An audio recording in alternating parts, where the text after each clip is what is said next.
Happy Sunday evening, everyone.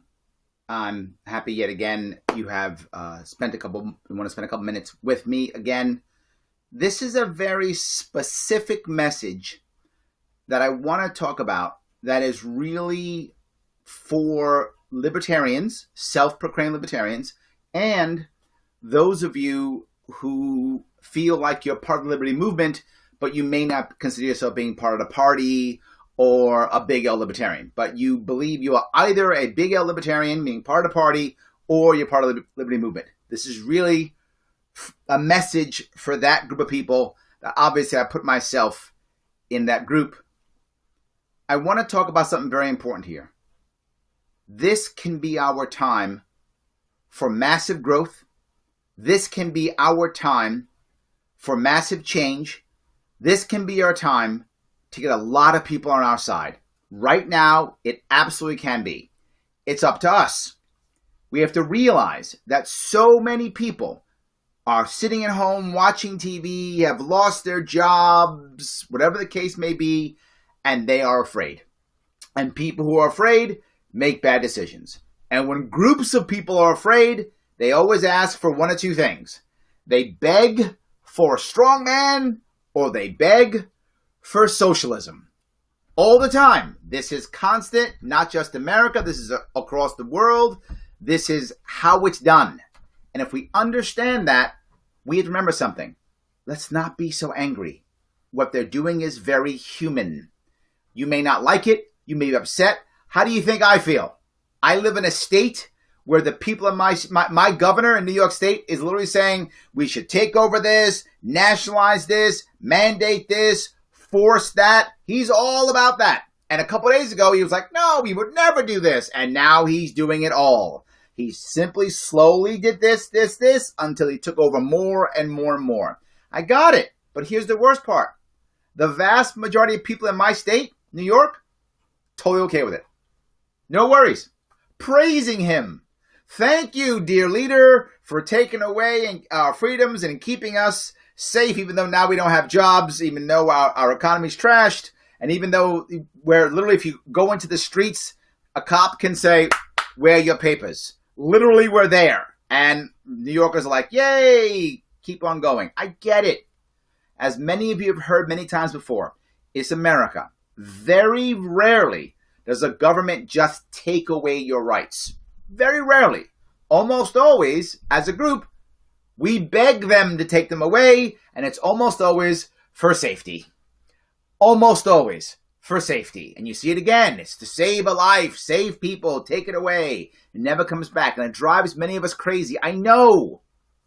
But please, let's not look at this as the end of the world or the death of our movement. Think of it as the opposite. Because if we believe it's the death of our movement, it is. If we think it's not, then it's not. There are a couple people here, types of people here that we can work on. Number one, there's still people who thought Bernie was going to be their savior and the Democratic Party destroyed them, right? Those people we shouldn't be mad at and call them socialists. That's a terrible idea. How about instead say, you know what? Didn't your party screw you over? Look at us. Let's talk. Now, here's the hard part about this, and I know some of you will be upset when I say this. Those people are going to come at us hard. Hard. They're going to say, it's because you libertarian ideals are so bad, and if we only had Medicaid for all, they're going to say that. I know that, and you're going to want your head to explode, it's going to want to explode, and you're going to want to yell back at them. I'm simply asking you, you don't have to, in any way, shape, or form, downgrade or any way put away your principle. I'm just saying, please, don't be a jerk.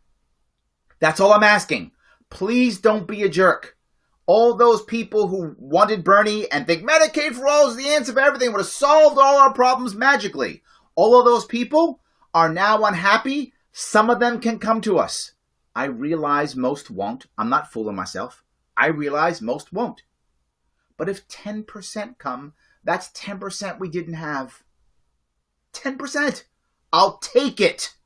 This is our time to grow. How, as a movement, as a party, are we going to grow without converting people from other parties to come to us? That's how we grow.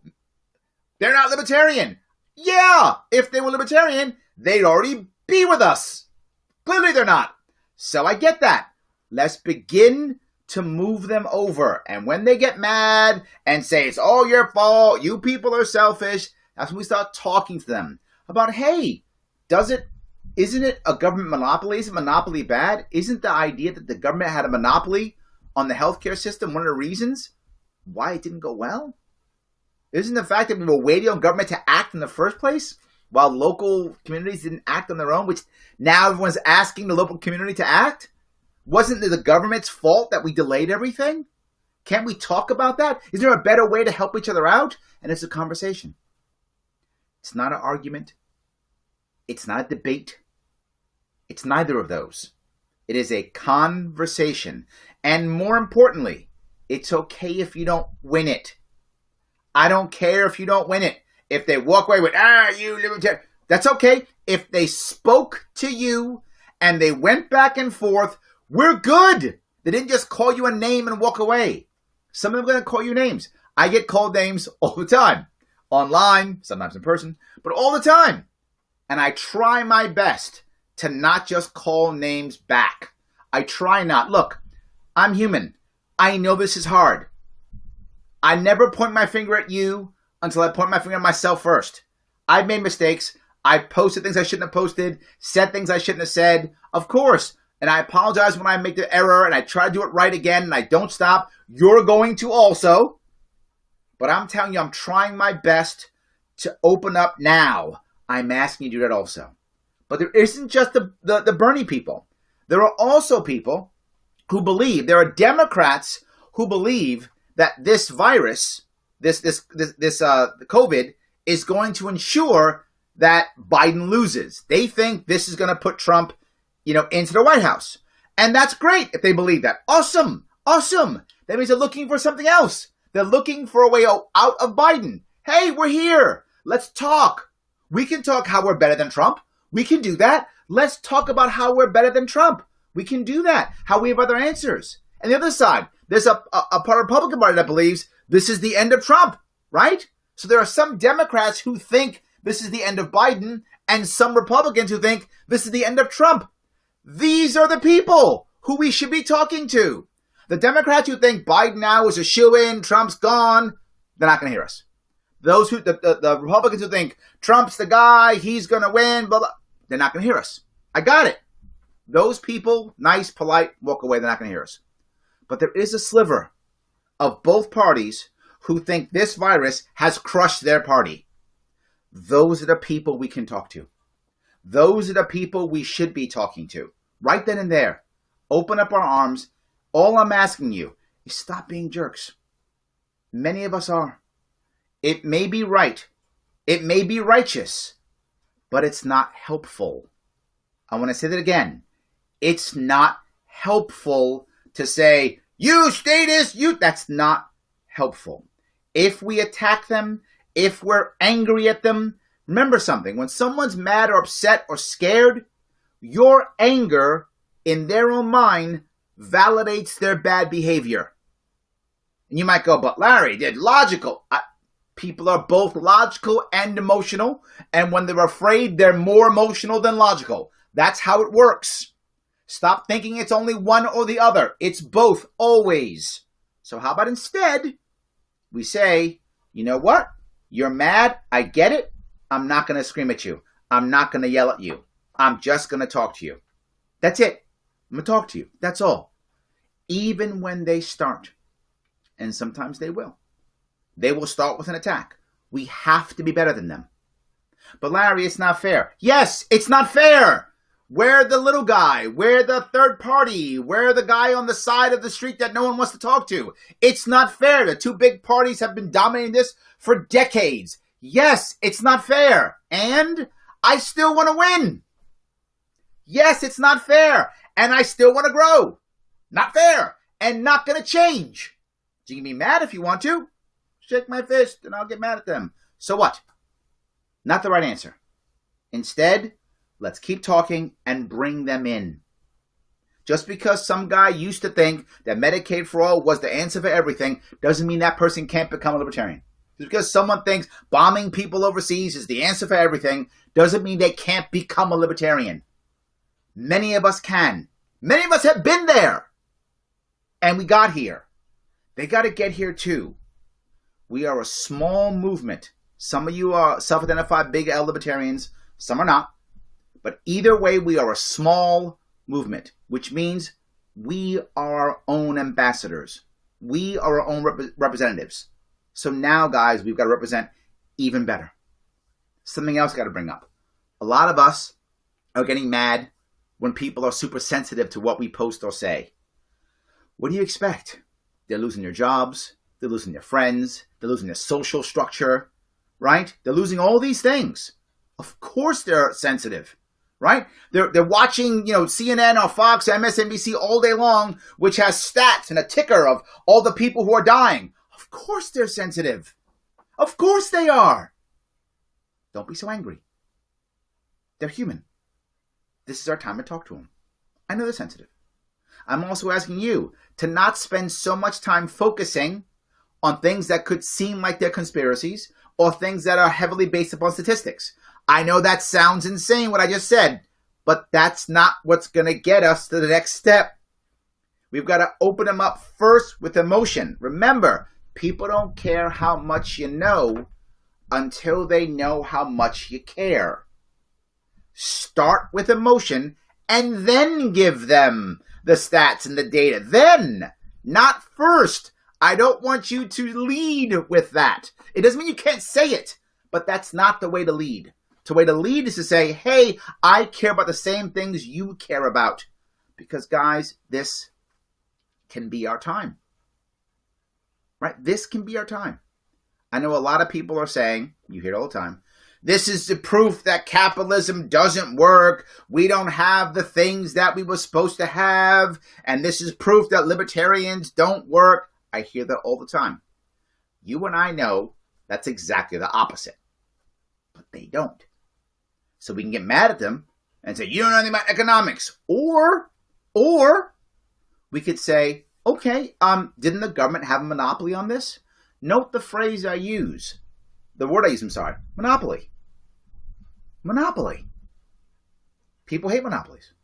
They blame capitalism for all the monopolies and all the oligarchies. Well, how about government is a monopoly, is an oligarchy? How about that? Have that conversation with them. Don't be so angry. What if they say no? No.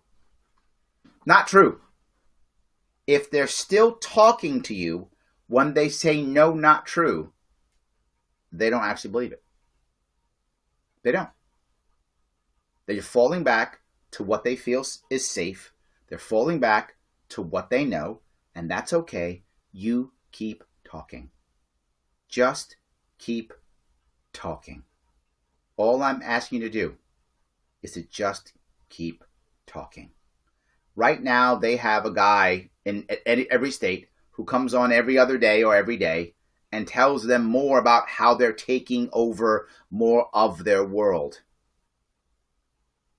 How about instead you start saying how you want to help people and how people can help you? That's the biggest issue. I want us all to be able to talk to each other. If we get closer, here's the biggest thing, and you've seen this before. When you know somebody, or there's a connection with somebody, when you know it, you hear them. There are people in your world who, if they said something that was even close to insulting, you're ready to fight. And people in your world who could insult you to your face and you would go like, all right, my buddy, fine, or you're my sister, cousin, brother, whatever, fine. We have to become more of those friends and family members that people want to hear. We have to become more of those people that they want to hear, which means we have to show that we care. So let's stop being jerks. And many of us have been jerks. I know, because we're upset and because they're jerks to us. But when they're jerks to us, we can't be jerks back. It's not fair, and I don't care. We want to grow anyway, and we can. So even when they're mean to us, we can't be mean to them. Even when they're jerks to us, we can't be jerks back to them. So we can. Please don't be. You can be whatever you want to be. I can't stop you. You can be whatever you want to be. I'm asking you please don't be a jerk even when they're jerks to you, and have the conversation. Let me cover a couple of these conversation points that I think are very important. The first thing, when they talk about the idea of mandating things, forcing people, ask them two questions. Number one, or have two conversation pieces. Number one, what about the next time? This is a piece that a lot of people aren't getting. What about the next time? And they go, what do you mean the next time? This isn't the last virus that we're going to have to deal with. There will be more viruses. And some of them will be worse than this one. Some won't be as bad, but they absolutely will come again. What is our answer for that? And they'll go, well, the government will be more ready. Ready to what? To shut us down faster? To shut us down immediately? So that we destroy our economy that fast? Instead of, is that the goal? That every time there's a crisis, we just shut down everybody. Is that what you think is the right answer? And they will always go, well, what's your answer? And that's awesome, because actually I have one. My answer is the government, getting the information from other countries, shares the information with all the communities and states, shares the information with all the industries, and says, here are the guidelines that we have to do if we want to have a safe environment, if we want to have safer restaurants or safer this, safer that. Now, industry, figure it out. In 50 different laboratories, or states, different laboratories, till we find the right answers so that we can survive in this environment, so that these viruses don't destroy the entire country every time they come out. Literally, that's how we find an answer. And of course, we'll say, but then what about when people die? They're dying now. Now. And then once this is over, how do we then deal with all the people who've lost their livelihoods? Well, they just lost money. Yes, but what will that equal? That will equal suicide. That will equal depression. That will equal drug addiction. That's what it will equal. Did you notice that most of the bad things that are happening happened right after the last crash? And now here's the next one. You will see a swath right behind them too. So every time this happens, we not just lose the people from the virus, but then we lose through all self-inflicted wounds. Is it the next thing? Which creates more and more mental anguish and pain through the entire system? Not the right answer. So I say I do have an answer.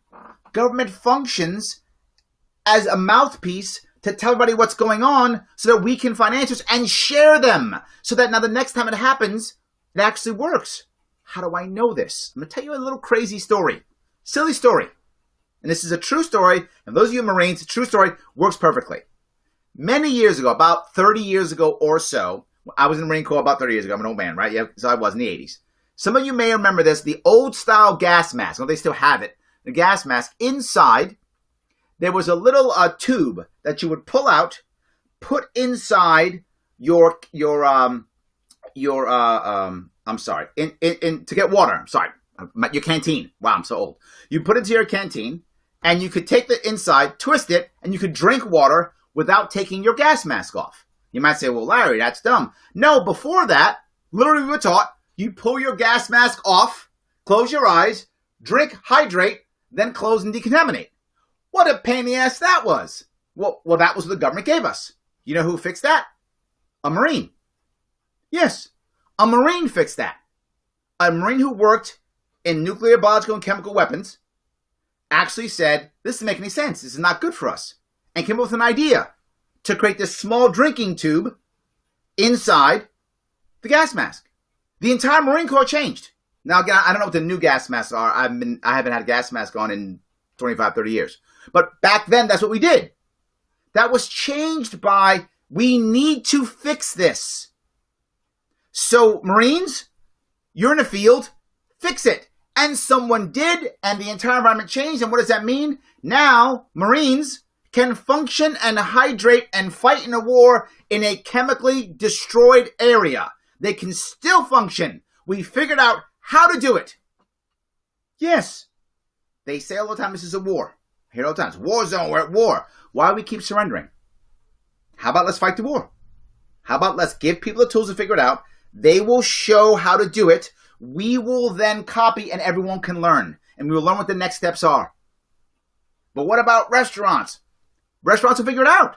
We've figured out in the past. We've made restaurants safer from the past by changing the way we do things, by adjusting the way we do things. We can do it again. Do we have to have tables 6 feet apart, or plastic partitions between so-and-so, or different ways of creating food, or different ways of disinfecting? I don't know. I'm not a restaurateur. But if we give them a chance, it's their livelihood. They'll find an answer. That will work within government guidelines, and everyone will copy, and we can still function. And when the next virus hits, we shift into that mode, and we're safe. Will some people die? Every virus, some people will die. I know that. That sucks. It's unstoppable. Can we create an environment to where the least possible die? Yes. Yes. We create that. That's the goal, to create an environment about the next time. Well, they go, well, Larry, that's great about the next time, but what about now? Okay, you're right. Now is bad. It's true. We can still fix it. But I'll ask you a question. If we use martial law, what happens when someone says no? Then what? What happens when someone says no? What happens when the restaurateur allowed to be forward? If I were a restaurateur, I'm not closing. I'm not closing. I'm open the whole time. I don't care. I'm open. You might go, well, Larry, that's mean. No, it isn't. People who want to come can come. They don't want to come. They don't want to come. People are going to other areas that are considered important or not, whatever the case is. So is mine. Well, Larry, they'll fine you. Great. I'm going bankrupt anyway. I'll wait 3 months, go bankrupt. In the meantime, I'll take all the cash I get so I can pay my bills. They'll fine you. I'm not paying the fines. I'm going bankrupt, so fine me $1 million. $1 billion. I'm not paying it. Doesn't matter. I'm going bankrupt. If you own a restaurant, you're going bankrupt. So who cares? What are you going to do? Put you in jail where there's more virus? They're letting people out of New York State now, out of jails now. This is the brilliant part. They've shut the economy down to ensure that now people be more afraid and more worried about the black market and crime. And they thought, you know what we should do? Let's let out some felons who are really good at that. That'll help.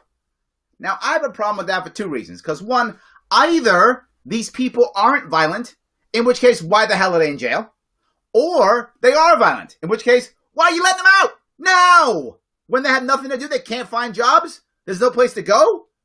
Either way, that's bad. Doesn't matter whether they are or aren't violent. Both are bad.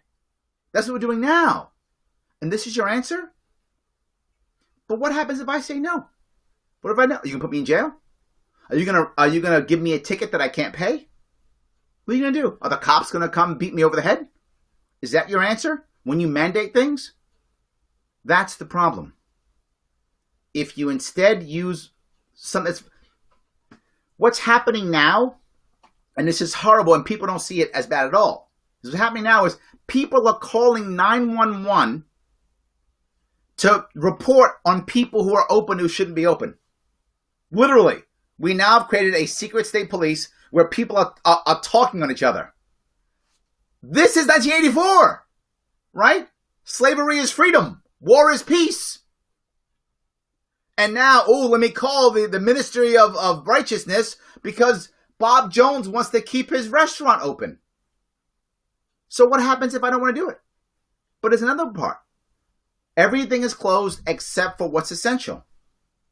Who decides what's essential?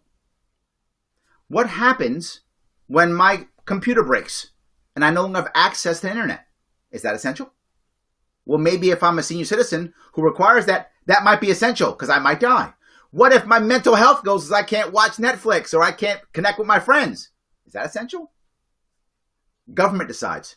My plumber. What if my toilet backs up and I've got horrible water going through my entire apartment? Is that essential? Maybe. Who decides? How about instead I decide? How about we decide? But not just that. Is there a way of having a plumber come over or having a plumber give service with it being safe? I don't know. But you know who would figure it out?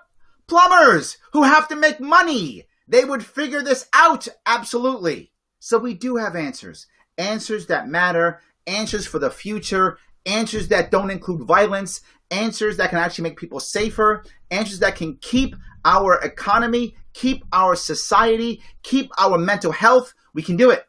Right now what's happening is the American public is becoming more childlike. That's what's happening right now.